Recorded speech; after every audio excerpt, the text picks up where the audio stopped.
Assalamualaikum warahmatullahi wabarakatuh. Salam anak abad 21. Teman-teman sudah kangen ya sama Silpa?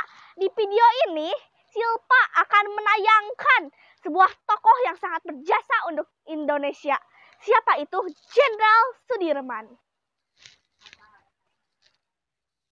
Lahir di Dukuh Rembang, Desa Bodas Karangjati, Purbalingga pada 24 Januari 1916. Sudirman adalah anak dari pasangan sederhana Karsid Kartawijaya dan Siem. Sejak kecil Sudirman diadopsi oleh pamannya, seorang camat setempat bernama Raden Cokro Sunaryo. Di bawah asuhan Cokro Sunaryo yang berlatar belakang Muhammadiyah, Sudirman mendapatkan pendidikan akademik dan agama dalam balutan tradisi Jawa yang kental. Pada usia 7 tahun, Sudirman terdaftar di Sekolah Pribumi atau HIS. Adapun sekolah menengah dijalani Sudirman di Sekolah Menengah Taman Siswa dan Sekolah Menengah Wirotomo. Di Wirotomo, Sudirman aktif di berbagai organisasi, termasuk ikut mendirikan cabang Hizbul Waton, sebuah organisasi kepanduan putra Muhammadiyah, serta menjadi pemimpin Hizbul Waton cabang Cilacap. Lulus dari Wirotomo, Sudirman sempat belajar selama 1 tahun di HIK atau Sekolah Guru Muhammadiyah di Surakarta. Pada tahun 1936, Sudirman kembali ke Cilacap dan mengajar di sebuah sekolah dasar Muhammadiyah. Pada tahun yang sama, Sudirman menikahi Alfiah, teman sekolahnya yang merupakan putri seorang pengusaha batik kaya bernama Raden Sastroatmojo. Meskipun bergaji kecil, Sudirman tetap mengajar dengan giat hingga kemudian diangkat menjadi kepala sekolah. Sudirman juga terus bergiat sebagai anggota kelompok pemuda Muhammadiyah. Pada tahun 1937, Sudirman terpilih sebagai ketua organisasi kepanduan Sekarisidenan Banyumas. Istri beliau Alfiah juga aktif dalam kegiatan kelompok putri Muhammadiyah Nasiyatul Aisyah. Karir militer Sudirman dimulai saat mengikuti pelatihan perwira pembela tanah air atau PETA yang diselenggarakan oleh Jepang pada tahun 1944 di Bogor. Sudirman kemudian diangkat sebagai Komandan Taitancho atau Komandan Taitan setara batalion di Banyumas.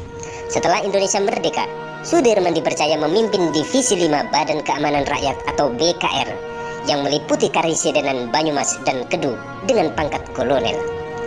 Pada 5 Oktober 1945, pemerintah Republik Indonesia mengeluarkan maklumat pembentukan tentara kebangsaan yang diberi nama Tentara Keamanan Rakyat atau TKR.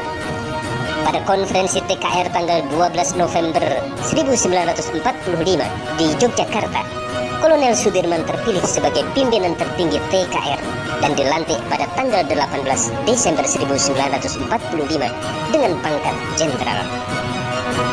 Pertempuran Ambarawa melawan tentara Inggris merupakan pertempuran pertama yang dipimpin oleh Jenderal Sudirman sejak terpilih sebagai Panglima Besar TKR.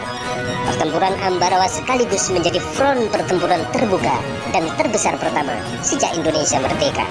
Dari pihak Indonesia, korban tewas mencapai sekitar 2.000 orang, baik dari Laskar Rakyat maupun anggota TKR. Sedangkan dari pihak Inggris, sedikitnya kehilangan 100 orang prajuritnya. Perang gerilya melawan agresi Belanda kedua merupakan episode penting dalam perjalanan sejarah Panglima Sudirman. Setelah beberapa bulan bergerilya, Panglima Sudirman mendirikan markas sementara di Sobo, di dekat Gunung Lawu.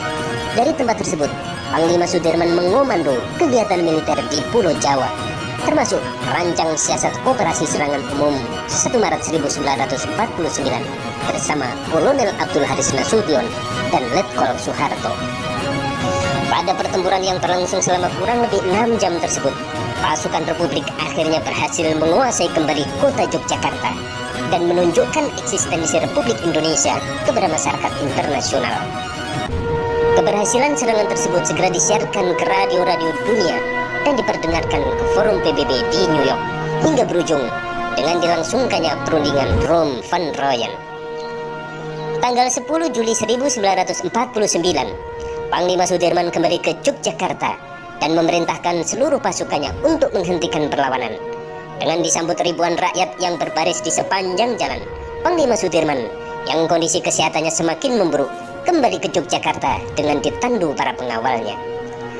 Tanggal 2 Agustus 1949, Sudirman mengundurkan diri sebagai Panglima Tinggi Republik Indonesia setelah menolak konsep Republik Indonesia Serikat atau RIS sebagai hasil dari kesepakatan meja bundar.